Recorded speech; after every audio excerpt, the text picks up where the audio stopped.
గుంటూరులో 3 రైతు బజార్లు ఉన్న మౌలిక వసతులు లేవని కేంద్ర మంత్రి పెమ్మసాని చంద్రశేఖర్ తెలిపారు. 2 కోట్ల వ్యయంతో కృష్ణానగర్లో నిర్మించే రైతు బజార్కు శంకుస్థాపన చేశారు. 4 కోట్ల విలువైన స్థలంలో భవనం నిర్మిస్తున్నామన్నారు. 100 షాపులు ఏర్పాటు చేసుకునే అవకాశం కలుగుతుందన్నారు.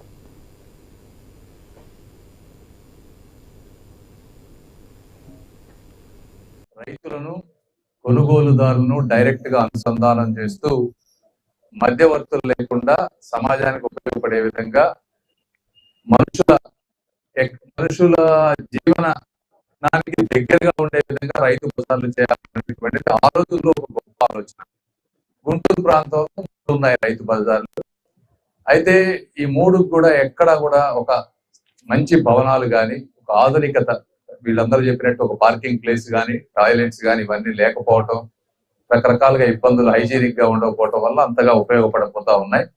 అయితే మొట్టమొదటిసారిగా దీనికి ఇప్పుడు దాదాపు 4 కోట్ల రూపాయల గవర్నమెంట్ ల్యాండ్, మున్సిపాలిటీ ల్యాండ్, 2 కోట్ల రూపాయలతోటి కన్స్ట్రక్షన్, దాదాపు 6 కోట్ల రూపాయలతోటి ఒక 11,000 స్క్వేర్ ఫీట్, దాదాపుగా 90 వచ్చేటప్పటికి స్టాల్స్ ఉండే విధంగా, ఒక 10 షాపులు ఉండే విధంగా, ఇందులో 70 వచ్చేటప్పటికి సెల్ఫ్ హెల్ప్ గ్రూప్ కానీ, రైతులు కానీ, అదేవిధంగా 30 వేరే కమర్షియల్ షాప్స్, 10 కమర్షియల్ షాప్స్, రైతు షాపులు 60, డ్వాక్రా షాపులు 30, కమర్షియల్ షాప్స్ 10, మొత్తం 100 షాపులు ఉండే విధంగా ఇది నిర్మాణం జరగబోతా ఉంది.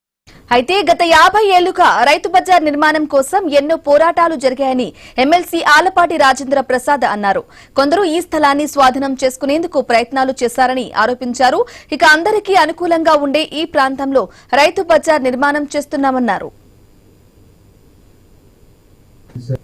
మున్సిపాలిటీతో లేకపోతే ప్రైవేట్ వాళ్ళతో అర్థం కానటువంటి పరిస్థితుల్లో గతంలో నాకు తెలిసినంత వరకు 50 సంవత్సరాల నుంచి దీని మీద డిఫరెంట్ గా ఫైటింగ్ జరుగుతూ ఉండేది.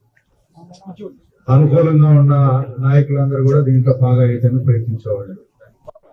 కానీ అదృష్టవశాత్తు ఏంటంటే 2 టౌన్ ఏరియాలో మరి అదేవిధంగా ఎన్టీఆర్ స్టేడియం కూడా గతంలో ప్రయత్నం 94లో చేస్తే ఆ రోజున అందరం ప్రతిఘటించి ఆ సైట్ ని కాపాడుకోవటం ఈ రోజున గుంటూరు 2 టౌన్ లో తలమానికంగా అవడానికి కారణమైంది. అదేవిధంగా ఈ రోజున మాధవ్ గారి, అదేవిధంగా కేంద్ర మంత్రి పెమ్మసాని చంద్రశేఖర్ గారి నాయకత్వంలో ఇక్కడ ఒక మంచి వైసీపీ ప్రభుత్వ హయాంలో